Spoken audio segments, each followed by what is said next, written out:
Evening friends, good evening to all. Welcome to in our Ayurveda reality channel. Okay, बहुत दिनों बाद मैं इस तरह से आया हूँ। ओके, सो आज मैं बताऊंगा कि आपके जो आने वाली जो यूनिवर्सिटी एग्ज़ाम है मार्च में, अभी कुछ 23 मार्च से जो आपकी एग्ज़ाम है यूनिवर्सिटी की, तो उसमें आपके आंसर शीट में आपको कैसा प्रेजेंट करना है, कैसा लिखना है। ठीक है, मेरे पास उस तरह की बुकलेट तो नहीं है जो यूएमएचएस के पास बुकलेट होती है, प्रोवाइड करते हैं वो लोग 45 पेजेस की। वो बुकलेट फिलहाल मेरे पास है नहीं ना। मैंने कोशिश किया बहुत जगह से अवेलेबल कराऊँ, बट मुझे वो मिली नहीं। इसलिए मैं आपको कुछ पेजेस के थ्रू आपको बताऊंगा कैसे प्रेजेंट करने का है। ठीक है, जो स्टार्ट करते हैं हम आज का लेक्चर। सो एमसीक्यूज सबसे पहले देखो, आपको इस तरह से आपको 45 शीट्स 45 पेजेस की एक बुकलेट मिलेगी इस तरह से। ये बस सेम लाइन, सेम इसी तरह लाइन्स होंगे, इस तरह एक लाइन रहेगी। आपको मार्जिन देना आपके ऊपर है। ठीक है, मार्जिन देना आपके ऊपर है। फर्स्ट पेज में बीच की मार्जिन रहेंगी।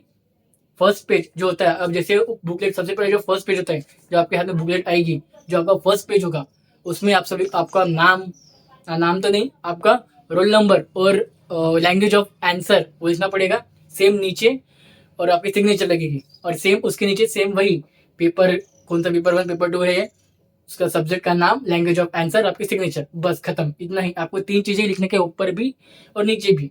ठीक है, आपको वहां पे भी आपको बताया जाएगा, लेकिन मैं यहाँ पे फिर से बता दे रहा हूँ आपको, यूजफुल हो जाएगा आपके लिए। ओके, फर्स्ट पेज जैसे आपके हाथ में आंसर शीट आ गया, आपके हाथ में आपने आंसर शीट कैसे देखा, और जब तक बेल नहीं बजती है तब तक आप वो आंसर शीट को ओपन नहीं कर सकते हो। जब तक बेल नहीं बजती है तब तक आप जो पूरी बुकलेट होती है उसमें आप जो आंसर शीट उसमें तब तक आप लिख नहीं सकते हो। आपके पास आंसर शीट आपको 10 मिनट पहले मिल जाएगी या 5 मिनट पहले मिल जाएगी, ओके, एग्जाम हॉल पे। लेकिन जब तक बेल नहीं बजती है तब तक आप उसमें कुछ भी लिख नहीं सकते हो। अगर आप लिखा, किसी ने अगर आपके यूनिवर्सिटी नोटिस किया, तो आपका आंसर शीट वो वहीं पे ले लेगा। ठीक है, 5 से 10 मिनट के लिए आपका टाइम वेस्ट हो जाएगा उसमें। ओके, सो प्लीज ऐसा मत करिएगा, जब बेल बजेगी तभी ही आंसर लिखना चालू करना। ओके, अब आपने आंसर आपके हाथ में, मेरे हाथ में आंसर शीट है, समझो 45 शीट्स की बुकलेट है मेरे पास, बुकलेट आ गई। ओके, मैंने बुकलेट में अब ओपन किया तो मुझे दिखा फर्स्ट सेक्शन, ऐसे लिखा मेरे को। फर्स्ट सेक्शन आपको ऐसे लिख के रहेगा, सेक्शन ए करके लिख के रहेगा।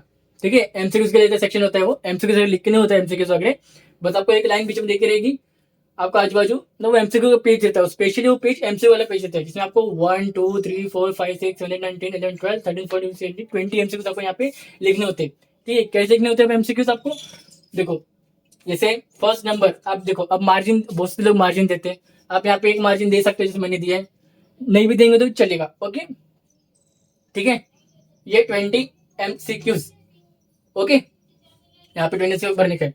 अब एमसीक्यूज में बहुत से बच्चे गलती करते, कौन सी, कि देखो सब लोग, मोस्ट ऑफ द बच्चे गलती नहीं करते, मोस्ट ऑफ स्टूडेंट्स लिखते फर्स्ट ऑप्शन बी और से जो भी आंसर है वो, तो इस तरह से लिखना करेक्ट है। लेकिन कुछ लोग घाई घाई में कभी कभी फर्स्ट नंबर तो प्रॉपर देते हैं, क्वेश्चन नंबर, लेकिन ऑप्शन नंबर गलत दे देते हैं, और फिर ऑप्शन लिखते कुछ भी दूसरा लिख देते हैं। ठीक है, तो ये गलत हो जाएगा। फिर कुछ लोग क्या करते हैं, ऐसा ऑप्शन खोट कर देते हैं, फिर सी ऑप्शन करके लिख देते हैं, तो ये गलत आंसर होगा। अगर आपने ऐसा लिखा तो 0 मार्क, आपने फिर ऐसा भी लिखा तो भी 0 मार्क, आपने अगर सिर्फ क्वेश्चन नंबर देकर ऑप्शन लिखा तो भी 0 मार्क, आपने क्वेश्चन नंबर देकर ऐसा लिखा कटकुट करके तो भी 0 मार्क। अगर आपने ऐसे लिखा फर्स्ट नंबर, क्वेश्चन नंबर देकर, ऑप्शन नंबर देकर, और उसका आंसर जो है करेक्ट ऑप्शन में, उस ऑप्शन में जो आंसर है वही लिखना। ठीक है, तो जाके आप मिलेगा करेक्ट 1 मार्क। ओके, यहाँ पे मैंने एमसीक्यूज का सेक्शन समझा दिया। ओके, +0 यहाँ पे +0 मिलेगा। ओके, ये मैंने आपका समझा एमसीक्यू सेक्शन आपको देंगे। अब आपको समझ में आएगा कि आपको एमसीक्यू सेक्शन लिखने कैसे लिखने का है। ओके, क्वेश्चंस लिखने की जरूरत नहीं होती है। ठीक है, पहला पेज आपको स्पेशल एक पहला पेज होता है एमसीक्यूज लिखने के लिए होता है। ठीक है, और अब ये पेज को स्किप करो, ये पेज एमसीक्यूज के लिए आपको पता, मैंने आपको बता दिया कि एमसीक्यूज का आपको पेपर लास्ट के 30 मिनट्स में मिलेगा। ओके, जैसे आपका शायद टाइमिंग चेंज हुआ है, 2 to 5 PM का टाइमिंग है, तो आपको 4:30 से 4:30 को आपको एग्जैक्ट 4:30 को आपको एमसीक्यूज का पेपर मिलेगा, एमसीक्यूज का। ओके, 4:30 को एग्जैक्ट, सो ध्यान रखना। जैसे पेपर मिलता है एमसीक्यू का, आप एमसीक्यू की तरफ चले जाना, और जितने एमसीक्यू सॉल्व होते हैं सबसे पहले होते सॉल्व कर लेना। फिर बाद में आपको जो बचा कुचा थ्योरी वाला पार्ट बचा लिखने को, और 1-2 क्वेश्चन के आंसर, एक क्वेश्चन के आंसर, तो वो लिखना कंटिन्यू करना। फिर जैसे आखिर के 5 मिनट रहते हैं, बेल बजती है आखिर के 10 मिनट में, बेल बजती है और 5 मिनट में बेल बजती है, तो तब आप फिर से एमसीक्यू की तरफ चले जाना। फिर आप वहाँ पे अब आपके अंदाजा अब आपको अंदाजा टोला मारना पड़ेगा। ठीक है, तो इस तरह से आपको एमसीक्यू सॉल्व करने का। एमसीक्यू के लिए इस तरह की आप स्ट्रेटेजी बना सकते हो। ठीक है, अब आते हैं हम एसएक्यूज और एलएक्यूज के ऊपर। अब मोस्ट ऑफ स्टूडेंट्स स्टार्ट करते कोई कोई एसएक्यूज से स्टार्ट करते हैं प्रॉपर, कोई कोई एलएक्यूज स्टार्ट करते हैं। अब देखो मेरे हिसाब से संहिता, ओके, मेरे हिसाब से संहिता, क्रिया और पदार्थ, इसका आप एलएक्यूज से स्टार्ट करो। सबसे पहले पूरे एलएक्यूज लिखो इसके पूरे, फिर एसएक्यूज लिखो मेरे हिसाब से। और दूसरा पॉसिबिलिटी बताता हूँ कि देखो अगर आपको पूरे एसएक्यूज आ रहे हैं, आपने एसएक्यूज पढ़े, आपको सब एसएक्यूज जम रहे, आप फटाफट लिख सकते हो, तो फिर फटाफट फिर एसएक्यूज ही लिखो सबसे पहले, फिर एलएक्यूज पे आओ।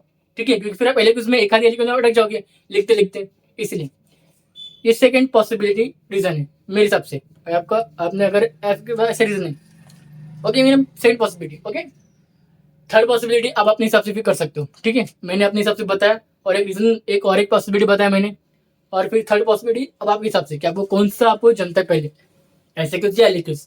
ठीक है, और एलएक्यूज में भी आपको क्वेश्चन नंबर प्रॉपर देने का है। जो भी आप एलएक्यू पहले लिखोगे उसका क्वेश्चन नंबर डालना प्रॉपर, और जो बाद में लिखोगे उसका क्वेश्चन नंबर प्रॉपर डालना। और मेरे हिसाब से आप सीरियल नंबर ही लिखना, सीरियल वाइज लिखना एलएक्यूज। अगर आपने एसएक्यूज पहले स्टार्ट किया तो सीरियल वाइज ही जाना, एलएक्यूज भी स्टार्ट किया तो सीरियल वाइज ही जाना, बीच में एक आधी पेज छोड़ देना है। ठीक है, अगर नहीं आ रहा है तो फिर बाद में उसको लास्ट एमसीक्यूज के टाइम में आप उसको एडजस्ट करना, उसके आंसर्स को फटाफट लिख लेते। ठीक है, ओके, इतना मैंने जो बता दिया स्ट्रैटेजी, मेरे हिसाब से एक छोटी मोटी छोटी स्ट्रैटेजी समझ लो। पेपर आंसरशिप पेपर लिखते वक्त कैसे लिखने का हो गया। एसएक्यूज अब आपने स्टार्ट किया एसएक्यूज, अब मैंने अपने पेज को पलटाया। ठीक है, पेज पलटाया। अब देखो यहाँ पर मार्जिन आपको सबसे पहले देने की, जैसे आपको आंसर शीट मिल जाती है जिस समय, उसी से आप मार्जिन देना स्टार्ट कर देने का हर एक पेज में। 45 पेजेस तक मार्जिन दे के रख देने का। ठीक है, आधी दे के रखना मत, फिर आधे मार्जिन पे टाइम जाता है, फिर टाइम वेस्ट होता है। जो देते हैं मार्जिन उन लोग के लिए बता रहा हूँ। ठीक है, सो आप 2 मार्जिन देखते हो। अब अगर आप नहीं तो आप एक मार्जिन दे सकते, ये वाली या तो ये वाली। आपको ये 2 मार्जिन रहेंगी ना, आंसर शीट में आपके 2 मार्जिन रहेंगे नहीं। ठीक है, और आपको एक वाटर मार्क करेंगे एमएचएस का ब्लू कलर पे, हल्का ब्लू कलर में, लाइट ब्लू कलर में आपको एमयूएचएस का लिखा हुआ वाटर मार्क रहेगा हर एक पेज पे। ठीक है, एमसीक्यू पेज में भी। ओके, तो वो तो मुझे बताना था। ठीक है, ओके, आपने 2 मार्जिन जिसको देने का दे सकते हो, जिसको 1 मार्जिन वो दे सकते हैं, जिसको मार्जिन नहीं देना वो नहीं भी दे सकते। ठीक है, फिर आप स्टार्ट करोगे एसएक्यू। आपने स्टार्ट किया पहले एसएक्यू क्वेश्चन नंबर 2, आपको ऐसे लिखा एसएक्यूज क्वेश्चन 2, एसएक्यूज क्वेश्चन 2 का फर्स्ट। ओके, फिर आपने स्टार्ट किया लिखना, पॉइंट वाइज लिखने का है, charts, flow charts point wise. और ठीक है, आपको इस तरफ ऐसे कुछ आपने स्टार्ट करके लिखना। अब आप लिखते जाओ topic wise, charts, flow charts, topic wise और पॉइंट वाइज। आपने स्टार्ट किया, पहला पेज भर गया, सेकंड पेज भर गया आपका, थर्ड पेज। अब थर्ड पेज का, ओके, थर्ड पेज का आधा भरने को ना, बस थर्ड पेज का आपको आधा ही भरने का है। ठीक है, मतलब आपको ये वाला पेज 1 2 आगे पीछे ये पूरा कवर करने का है, और ये आधा, और ये पूरा भी कवर होता है तो चलेगा, लेकिन ये आधा ही कवर करना। ठीक है, ये मैं 45, देखो आपको आंसर शीट 45 शीट्स की मिलने वाली है, आपको एक्स्ट्रा सप्लीमेंट वगैरह कुछ मिलने वाला नहीं है, फिर से बता रहा हूँ। ओके, तो 1.5 पेज अब एसएक्यू, या तो 2 पेज एसएक्यू, एक एसएक्यू के 2 पेज, 2 पेज या 1.5 पेज यूज करो, ये 1 पेज पूरा और ये 1 पेज सामने का, तो फिर 2 पेज पूरा यूज करो एसएक्यूज के लिए। ठीक है, ओके, ये हो गया। मैं समझो पूरा आपने 2 पेज यूज किया पहले एसएक्यू के लिए, खत्म। कोई भी एसएक्यू के लिए आपको 2 पेज लगेंगे, कोई एसएक्यू के लिए आपको 2.5 पेज लग सकते हैं, कोई एसएक्यू के लिए आपको 1.5 या 1 पेज लग सकते हैं। ठीक है, डिपेंड ऑन द क्वेश्चन। ऐसा नहीं कि हर एक क्वेश्चन को आपको, हर एक क्वेश्चन के आंसर को आपको 2 से 2.5 पेज 3 पेज बढ़ाना ही बढ़ाना है, ऐसा नहीं है। ठीक है, आंसर के हिसाब से ही रहता है। फिर देखो एलएक्यूज, अब आपने स्टार्ट किया एलएक्यूज, आपके सारे एसएक्यूज कंप्लीट हो गए 2.5 पेज में, समझ लो 8 एसएक्यूज आपने 2.5 पेजेस कंप्लीट किया, मतलब पेजेस भर के आपके कितने 20 पेजेस समझ लो भर के आपके एसएक्यूज में आपके 20 पेजेस ऐसे ही भर गए। ठीक है, अब आपके पास बचे कितने 25 नहीं 22 पकड़ो, क्योंकि पहला एमसीक्यू पेज था और दूसरा आपने स्टार्ट तो यहाँ से किया ना, और आपको स्टार्ट यहीं से करने का है वैसे, तो आपके पास बचे 23 पेजेस एलएक्यूज सॉल्व करने का, 4 एलएक्यूज 23 पेजेस। अब एलएक्यूज आप स्टार्ट किया यहाँ से, मार्जिन देना आपके ऊपर डिपेंड करता है। ठीक है, फिर आपने स्टार्ट किया, यहाँ से स्टार्ट किया, एक पेज पूरा भरा। ओके, दूसरा पेज भी अपने पूरा भरा, दूसरा पेज पूरा भर लो। ठीक है, दूसरा पेज पूरा भरा, पहला पेज आगे पीछे 1 2 3 और ये 4 पेज पूरा भरा आपने। 4.5 पेज या 5 पेज, मतलब 3 पेज पूरा भरो। ओके, एलएक्यूज में 3 पेज पूरा भरो, 3 पेज प्लस हाफ पेज, ऐसा करो, या तो सिर्फ 3 पेजेस का। ठीक है, एलएक्यूज के लिए 3 पेजेस आगे पीछे पूरा प्लस हाफ, चौथे पेज का हाफ, या तो 3 पेजेस सिर्फ। ठीक है, मतलब वो 6 होते, 3 का 6। ओके, और ऐसे के लिए 2 पेजेस पूरे आगे पीछे और एक हाफ थर्ड पेज में, नहीं तो 3 पेजेस पूरा। ठीक है, तो अगर हमने देखा ऐसा कि 3, वो 3 समझ लो एलएक्यूज, मतलब 3, कोई एलएक्यू आपको 2.5 पेज में ही खत्म हो जाएगा, कोई एलएक्यू आपका, और कोई एलएक्यू आपका 5 पेजेस में कंप्लीट होगा। ठीक है, दैट इज समझ लो 2.5 पेज पकड़ो, सो 2 आपका कितना, 3 पेज पकड़ो, 3 4 एक क्वेश्चन के लिए 3, सो 3 4 12 15 पेजेस पकड़ो, आपके एलएक्यूज 15 to 20 पेजेस के अंदर आपके कंप्लीट रहेंगे, कंप्लीट होना चाहिए 20 पेजेस के अंदर, 18 से 20 पेजेस के अंदर आपके एलएक्यूज कंप्लीट होना चाहिए। और 24 पेजेस, 24 to 25 पेजेस, 25 पेजेस में आपके 25 पेजेस में आपके 25 पेजेस के अंदर या 25 to 26 के बीच में आपके एसएक्यूज पूरे कंप्लीट होने चाहिए, 8 एसएक्यूज। ओके, और 18 से 20 पेजेस के बीच में आपके 4 एलएक्यू कवर अप होने चाहिए प्रॉपर। ठीक है, ये मैंने एक, ये 20 और वो 25, ये 20 और वो 25 45, मतलब पूरे पेजेस आपकी पूरी बुक लगा के भर जाती है। ओके, आपकी पूरी बुकलेट भर जाती है। सिर्फ ऐसे केस में आपको कभी कभी हो सकता है कि एक ऐसे केस में वो 3 पेज की जगह सिर्फ 2 पेज भरे या 1.5 पेज भरे, कोई क्वेश्चन के हिसाब से, जैसे रचना में होता है, पदार्थ में कभी होता है, और कभी कभी संहिता में भी होता है। ठीक है, तो आपके मैंने 45 बुकलेट शीट्स भर दिया कि कैसे आपको भरना है। ठीक है, 20 पेज एलएक्यू और 25 पेज, 18 से 20 पेज एलएक्यू और 23 से 25 पेज एसएक्यूज में आपको कवर अप करना है, पूरे एसएक्यूज और एलएक्यूज। ठीक है, सो प्रॉपरली पेजेस गिनना कि आपने कितने क्वेश्चंस कितने पेजेस में कवर अप किया है, क्योंकि जब आप एलएक्यू स्टार्ट करोगे तो फिर आपको उतने पेजेस आपको रहने भी चाहिए, एलएक्यूज लिखने लाइक पेजेस भी आपको मिलने चाहिए फिर, क्योंकि आपको सप्लीमेंट शीट तो मिलने वाली है नहीं।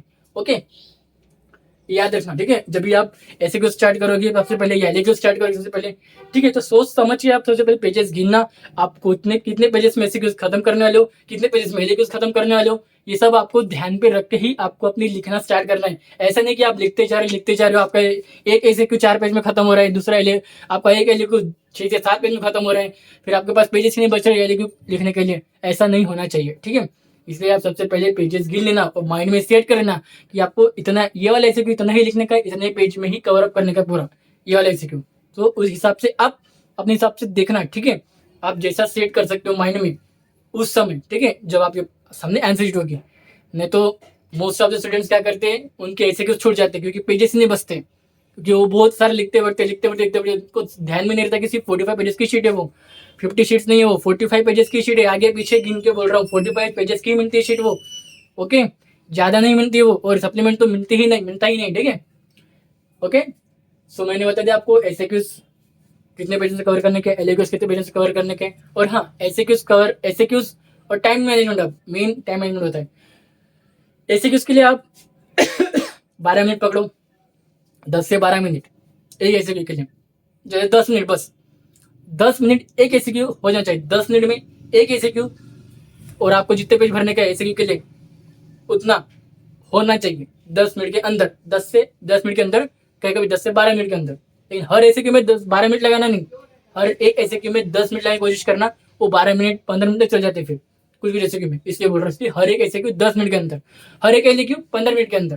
ठीक है, हर एक एसएक्यू 15 मिनट के अंदर। कुछ एक आध एसएक्यू होता है जो 18 मिनट तक जाता है, लिखते लिखते 18 मिनट जाते हैं इसको, इसलिए बोल रहा हूँ 15 मिनट में एक एसएक्यू, 10 मिनट में एक एसएक्यू।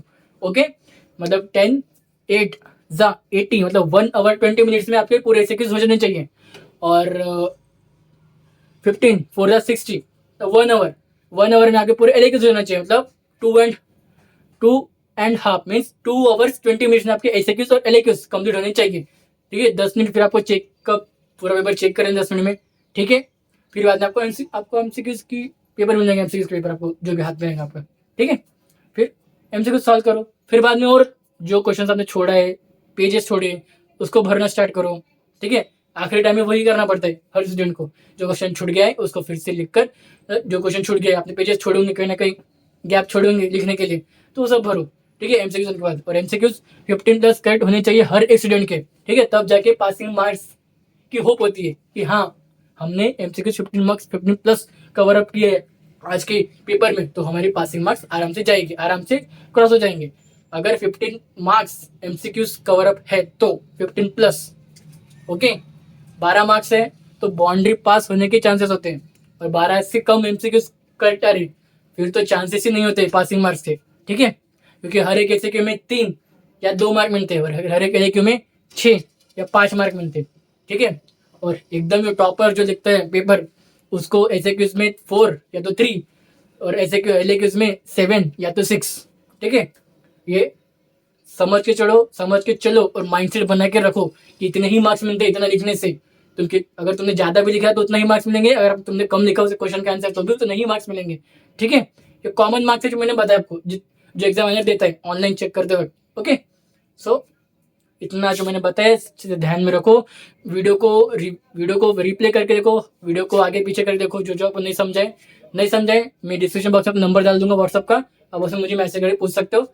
और ये आंसर शीट के एक फॉर एग्जाम्पल के लिए इसकी फोटो में ग्रुप में अपलोड कर दूंगा, प्रारंभ बैच के भी, और जो भी मेरे कॉलेज का ग्रुप है सेपरेट, उनको भी मैं अपलोड, उनके ग्रुप में भी, आपके भी ग्रुप में अपलोड कर दूंगा। ठीक है, और प्रारंभ बैच सब लोग ज्वाइन करो, प्रारंभ बैच की लिंक भी मैं डिस्क्रिप्शन बॉक्स में डाल देता हूँ, उसमें ज्वाइन कर लो, उसमें आपको इसकी पीडीएफ मिल जाएगी एग्जाम्पल की। ठीक है, ऐसा शीट तो ऐसी होती नहीं है आपकी, बट एग्जाम्पल की मेरे पास वो शीट मिली नहीं, मुझे बुकलेट मुझे मिली नहीं 45 शीट्स की। ठीक है, मैंने बहुत कोशिश किया इधर उधर, बट पॉसिबल नहीं हुआ। ओके, तो मैंने जितना मुझसे हो सका मैंने आपको उतना समझा के दिया है। ठीक है, आपको वैसा ही करना है। कुछ डाउट है तो मुझे मैसेज करके पूछ सकते हो। ठीक है, सो थैंक यू।